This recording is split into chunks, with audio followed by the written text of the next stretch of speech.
ใช้เอ้ามีบ่ตัวเห็ดได้ถ่าเลยนี่เนาะ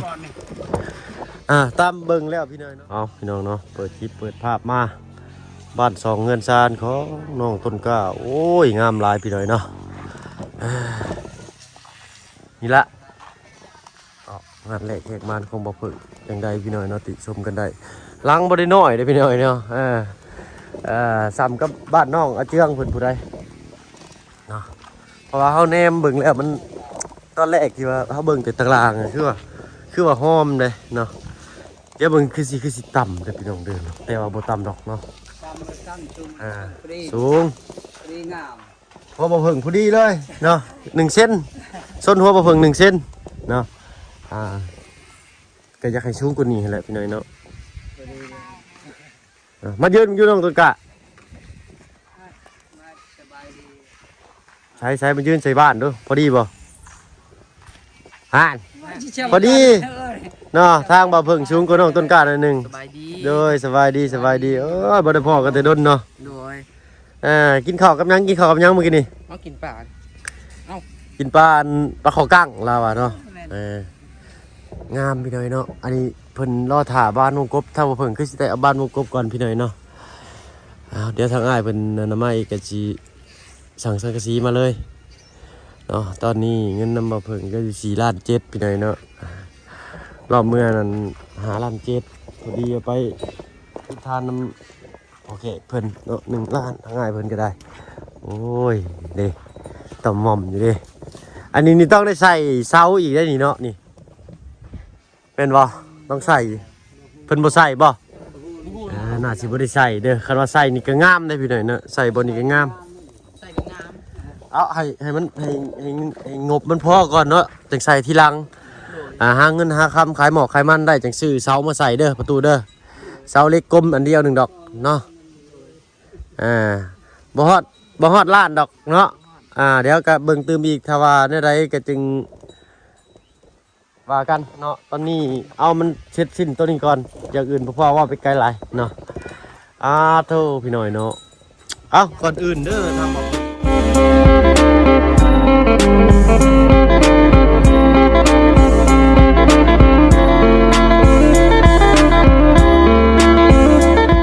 กับทักทายเด้อพี่น้องเด้อเนาะกับทักทายสบายดีผู้ใหญ่ใจดีเหล็ก FC เบิร์ดทุกท่านที่เขามาหับมาชมช่อง YouTube บ่เพิ่งเคยหลายคือเก่าบ่ฟังไทย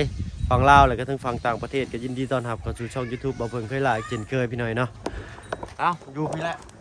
บ้านเก่งไข่เมืองเซโปนแขวงสวรรณเขตโอ้บ่หนาวบ่แม่ตู่มื้อนี้บ่ค่อยหนาวปานใดใส่เกือบคือว่าเขาซื้อมาให้ใส่แล้วมาแต่พ้นเลยไปได้แม่ไปใส่เกือบหั่นน่ะเมื่อกี้นี่ก็ลืมต้นกล้วยต้นน้อยพี่หน่อยเนาะเอาเมื่อรอบนี้เด้อวันอาทิตย์เด้อตอนที่เมื่อนี่ก็ลืมบอกเลยแน่นเพราะว่าเจ้าไปโรงเรียนอ้ายเขามาอยู่แน่นเลยเนาะเพราะว่าเมื่อน้ำเบื่อพร้อมกันบ่ทางอ้ายเมื่อน้ำลังทางลุงเพิ่นเมื่อก่อนเนาะใช้ไปพาอ้ายขึ้นเบิ่งถึงหำเงินด้วยใช้มีบ่ตัวเฮ็ดได้ถ่าเลยนี่เนาะตามเบิ่งแล้วพี่น้อยเนาะอนามัยเพิ่นสิเฮ็ดหยังน่ะเฮ็ดราวบันไดบ่ต้องยังไม่หน้า5 คูณ 15ได้ใหญ่กว่านี้ซ้ำนี้แหละหรือใหญ่กว่านี้หน่อยนึงเนาะต้องได้ชื่ออีกนี่แน่นอนเลยอันนี้ไม้ที่เหลือนี่เก็บไว้ด้วยน้องต้นกล้าเด้อโดยเก็บบ่พร้าวจุดพื้นปุดไฟใส่ขึ้นเบิ่งก่อนพี่น้อยเนาะโอ้ยเอาตำรวจจราจรออกพี่น้อยเนาะช่วงนี้ใกล้ปีใหม่นี่ตำรวจจราจรเต็มถนนเส้นทางลักเส้นทางลีเก้าป๊อดโตงามเลยเด้ฮะเป็นได้บุญคงเพิ่นมาอัปเดตอยู่บ่น้องโอ้ยมาเบิ่งเพิ่นว่าได้ว่าดีบ่แม่นเลยก็ขึ้นมาตั้งแต่สองมื้อที่แล้วแหละมาเบิ่งต้องไซส์มาเพิ่นว่าได้เพิ่นว่างามแล้วงามได้นี่ในตู้แล้วอยู่ว่างามกว่าบ้านน้องไส้เพราะว่า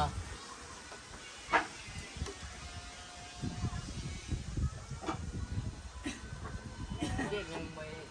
ได้เล็กๆบ่ได้ดับน็อตสว่านเพิ่นตายพี่หน่อยเนาะสว่านเพิ่นเสีย ผู้ยาดอกก็ดีครับมันก่อนเราจะติดไปชละเจาะก่อนเจาะอยู่เลยไอ้เป็นการที่ต่อไว้อยู่เป็นเยอะไว้อยู่นี่เดี๋ยวตู้ทางเข่าเด้อพี่น้องเด้อนี่เด้อโอ้ยงามลายอันนี้ก็โอ้ยครับนี่เปิดโล่งนี่แหละคือสีวางแทนต้นไม้พี่น้องเนาะปิดเพาะเยอะๆเขาเห็ดเปิดโล่งที่ชั่วดีสุดเลยเราบัดท้ายฟังนะจะเข้าไปนอนน้ำกันในหนีก็ได้เนี่ยเข้าทำตามปองเลยเนาะปองตามนี่แหละเปิดโล่งเวลาห้องนอนยามห่อนเด้อเปิดตู้ได้อยู่แล้วยังนี่บอลนิ่มเนื้อกินได้กินแบบนี้เนาะคุณต้มเนี่ยอ๋อมันแห้งเชียวเราไปต้มใส่ปลาจะก็จะเชียดก็ครั้งนี้นี่เนาะเป็นดีคุณบ้านหรือว่าคุณปัญญาคุณชาวบ้านทางฝั่งทางเหนือเป็นดีคุณก็ไปใส่กระบอกไม้เองบ่จุอะไรอันนั้นใส่จริงหรือเปล่าใช่กระบอกมาใส่เขาอ๋อใส่ข้ามือเขาทุกคนเนาะตากแดดเลยครับอันมักพริกในมันอะไรตู้เอาไปหวานเนาะที่มันหล่นไปหวานดีกล้าเป็นอยู่เลยตู้กล้าแล้วปุ๊บมันจะท้อนต้นน้อยเบี้ยน้อยเป็นปลูกเป็นไม้งามแน่ละครับ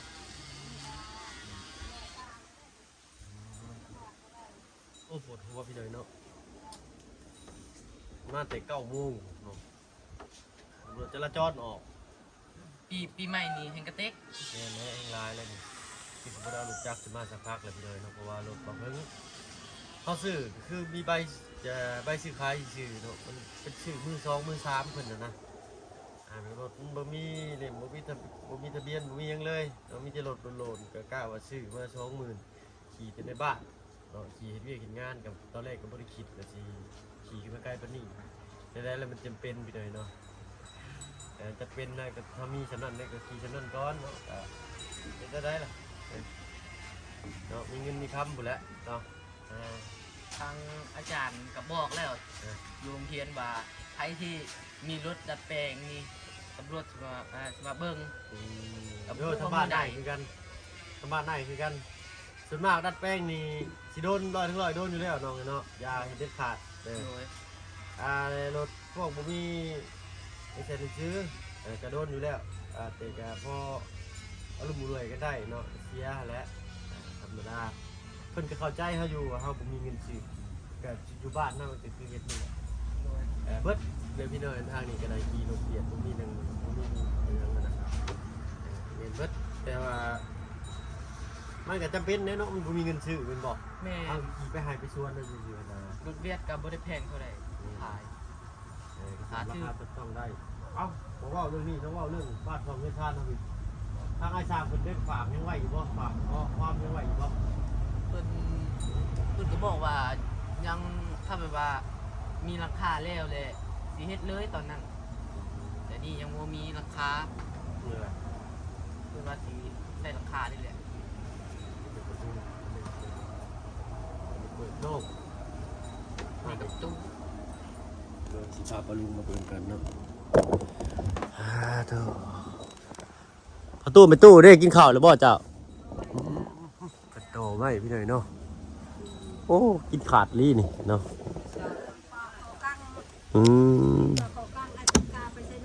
อันต้นกล้าไปเซเบสปลาเขากั้งแม่ได้ลายบ่เนาะเขาบ่ได้แหละเพราะว่าเขาซอดแล้วได้หาโตพอได้กินอยู่เนาะไปใส่อยู่ใส่เนาะเอ้าอยู่น้ำอยู่ห้วยพุ่น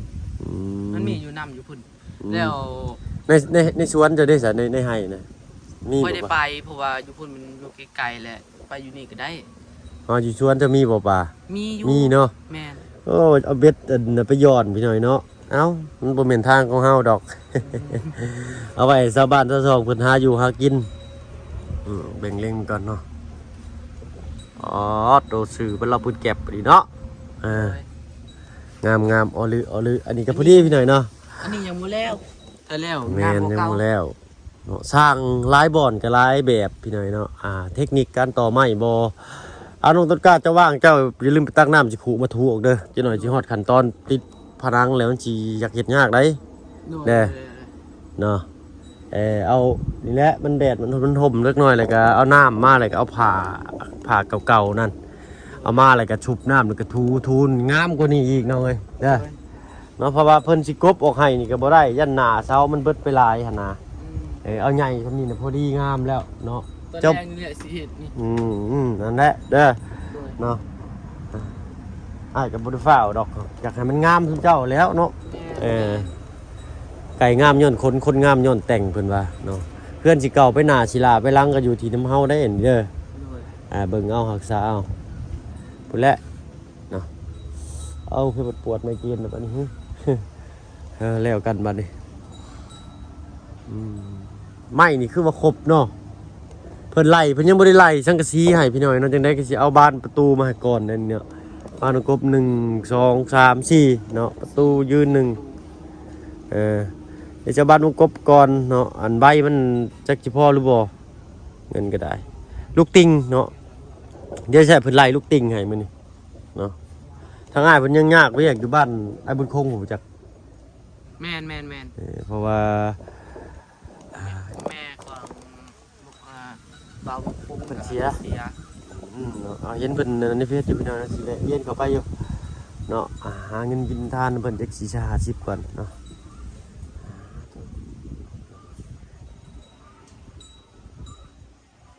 บ่ค่อยดาวมันใดมีลมเย็นแต่ว่าแดดพี่น้อยเนาะท้องฟ้าเปิดโล่งขนาดมันมีเมฆน้อยนึงเอามีแต่ว่าไอ้ช่างเพิ่นเฮ็ดแล้วมื้อใดน้องหลังคานี่แล้วนี่วะแม่นเพิ่นตีไม้อันนั้นแล้วแต่มื้อใดวะตั้งแต่มื้อที่มื้อไอ้มื้อนั่นแหละแล้วมื้อนั้นแม่นแต่เพิ่นก็มามื้อใดสิเพิ่นตีขากันนี่ปีนี้แหละถ้าสมมุติว่า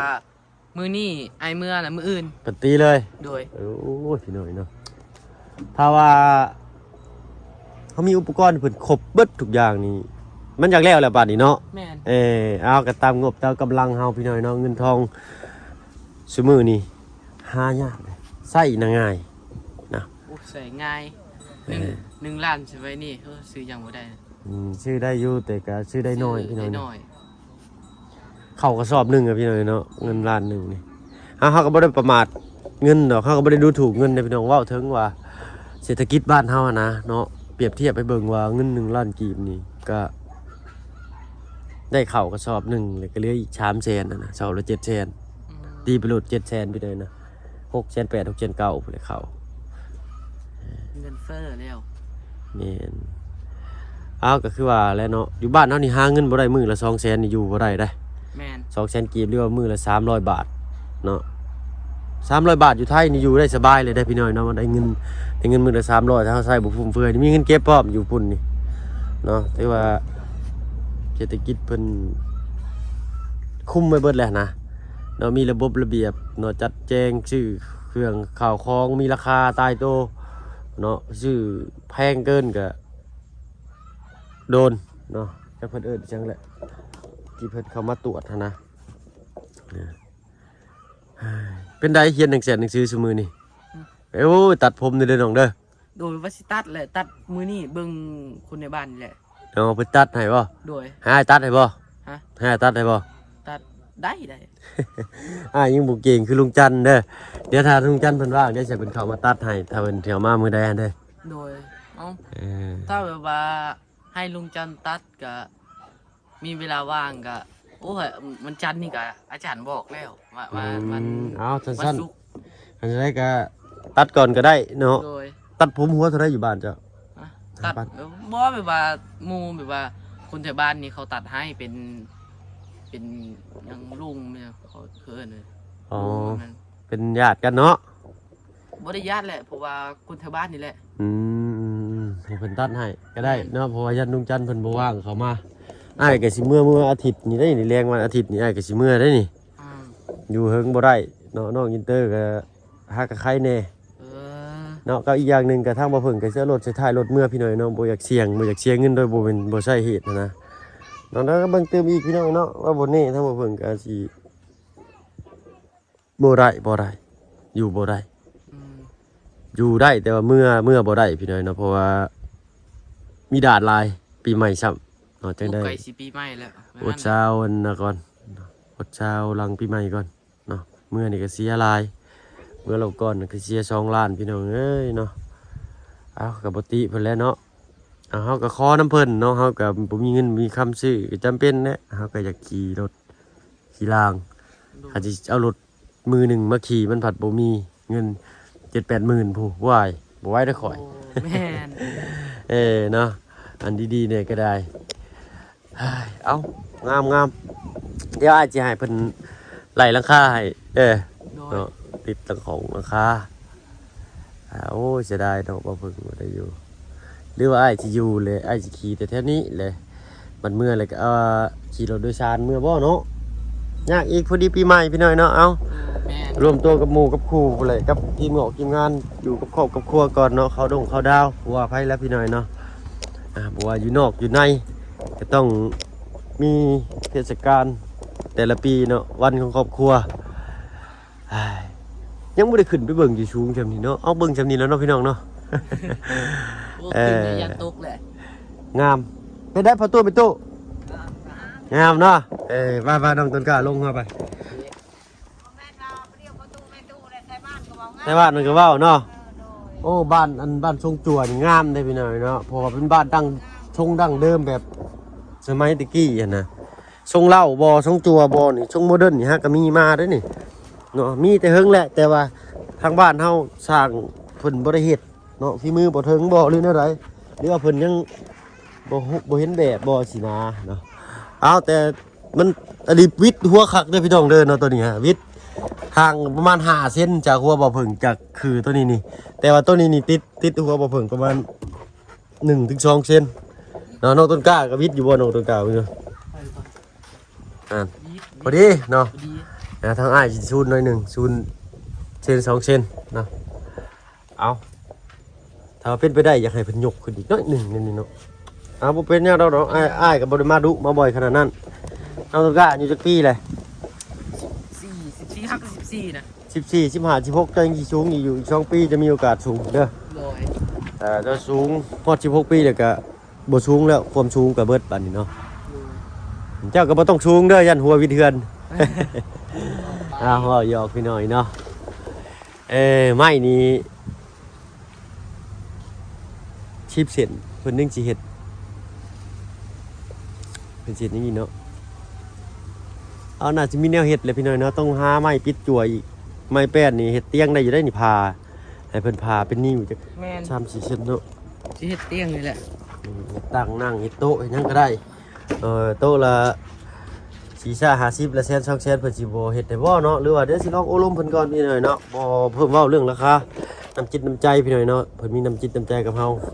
เนาะถ้าว่าเฮามีเฮาก็แบ่งน้ำจิตน้ำใจเพิ่นคืนว่าซั่นซะเนาะมีแต่ว่าทางลุ่มนั่นปลูกต้นไม้ก็ได้เด้อน้องต้นกล้าเด้อ โดยสิปลูกผักครับว่า ปลูกผักคักกว่าเนาะได้กินพร้อมเนาะ โดย เอาแถวโพนนี่ปลูกพริกใช่ซับโพนลงปลูกพริกงามคักพี่เนาะพริกกับหัวโพนนี่เข้ากันคือหยังนี่ได้เนาะปวดหัวแท้อันนี้ตึบๆเข้าบัดนี้ตายปวดข้างเดียวพี่เนาะปวดขมับข้างหัวเป็นโรคอย่างนี้บัดไม่เกณฑ์บ่เนาะหรือคิดร้ายไว้เงินใส่ ใช่ว่าเบิ่งพักหญ้าขาหุ่นทางไปตู้เพิ่นก่อนพี่น้อยนะโอ้ยออลือโอ้พักคืองามแท้ไปตู้นี่ เจ้าบอกเก็บส้มพัก เขาโทษเขาไปเก็บแล้วขั้นส้มพัก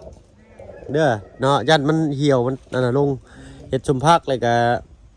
เฮ็ดได้สิได้เก็บไว้เฮิงพี่น้อยเนาะดองก็ดองบ่เป็นปอดผักบัวเพิ่นเนาะ แม่นผักบัว พักเพิ่นนี่มีหลายพี่น้อยเนาะแม่ตู้คือบ่เก็บไปขายแม่ตู้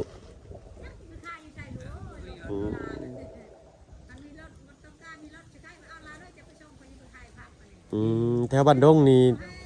โอ้ทำมันลูกบ่ค่อยได้เขาไม่ว่าคนบ่ได้หลาย ขายให้ห้านอาหารได้ เออ ขายห้านลาบห้านก้อยนะเนาะถุงหนึ่ง5,000 10,000เนาะโอ้มันก็ไกลชิบุนเนาะเก็บไปขาย5,000 10,000นี่ห่วย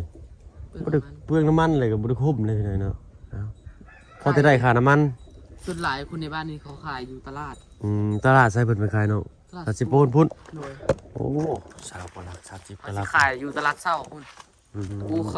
เขาตื่นตั้งแต่3 โมง 4 โมงนะ เลยเนาะนี่ดิเป็นร้านช่องเงินซานบอนเราอยู่ก็ได้เนาะมื้อน่ะก็งูเข้าเพิ่นว่าเอาพอดีแหละเบิ่งเมื่อนี่ใช้นกต้นกล้าเพิ่นถอนหน่อกล้วยให้จะปลูกไว้อยู่มื้อหน้าพี่หน่อยเนาะหน้าบ่เพิ่งเป็นหน้าดินทรายที่เมื่อมันกินนี่ก็ได้มันเป็นดินทรายมันโหลดอยู่อย่างน้ำบ่ครั้งได้พี่หน่อยเนาะคิดว่ามันสิชุกเนาะมันสิตายเนาะ ที่ตายแล้ว มันยังไม่แก่ จากพันยังกล้วยนี่เนาะพี่หน่อยเนาะทางปลาลูกเพิ่นคอมเมนต์มาบอกแหละแต่บอกเพิ่งลืมละเนาะโอ้สองเครือบักใหญ่เอาขวดน้ำเจ้าบุเก็บใส่ถุงไว้เด้วยเนาะตุกกา สิเก็บนะสิเก็บไปขายก็ได้ นี่นั่นแหละขายได้ขวดพลาสติกนี่เด้อ แม่น โอ้แดดแห้งพี่หน่อยเนาะเอาประมาณนี้พี่หน่อยเนาะเบิ่งรวมๆเลยก็คือว่าอ้อลึเนาะว้าโธ่โน่น ให้ต้นกาไปใช้เบ็ดแล้วก็ออมต้มใช้บอนแห้ง